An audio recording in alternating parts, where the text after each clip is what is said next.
ಒಬ್ಬ ಉಪ್ಪಿನ ವ್ಯಾಪಾರಿ ಇದ್ದ. ಅವನ ಹತ್ರ ಒಂದು ಕತ್ತೆ ಇರುತ್ತೆ. ಒಂದೊಂದು ಮೂಟೆ ಉಪ್ಪನ್ನ ಆ ಕತ್ತೆಯ ಬೆನ್ನಿಗೆ ಗಟ್ಟಿಯಾಗಿ ಕಟ್ಟಿ ಆ ಕತ್ತೆಯನ್ನ ಕರ್ಕೊಂಡು ಹೋಗ್ತಿದ್ದ ಮಾರುಕಟ್ಟೆಗೆ. ಸೊ ಹೋಗ್ಬೇಕಾದ್ರೆ ಒಂದು ಸಣ್ಣ ನೀರಿನ ಚಾನಲ್ ಇರುತ್ತೆ, ಅದನ್ನ ಕ್ರಾಸ್ ಮಾಡಿ ಹೋಗ್ಬೇಕು. ಪ್ರತಿ ಸಲ ಕೂಡ ಕ್ರಾಸ್ ಮಾಡಿ ಹೋಗ್ತಿದ್ರು.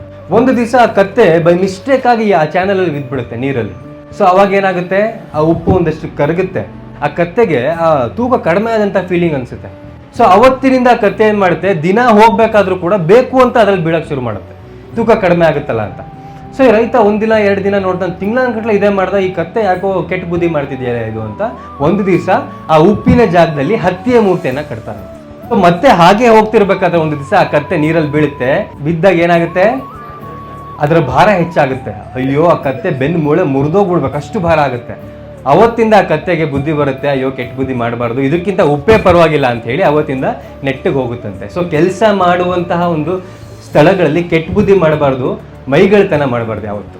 ಬಿಕಾಸ್ ಆ ಸಂಸ್ಥೆ ಅವನು ಏನೇ ಕಷ್ಟ ಕೊಡ್ತಿರ್ಬೋದು ಕತ್ತೆಗೆ, ದಿನ ಊಟ ಹಾಕ್ತಿದ್ದಾನ, ಘಾಸಿ ಮಾಡದೇ ಇರೋ ಥರ ನೋಡ್ಕೋತಿದ್ದಾನ.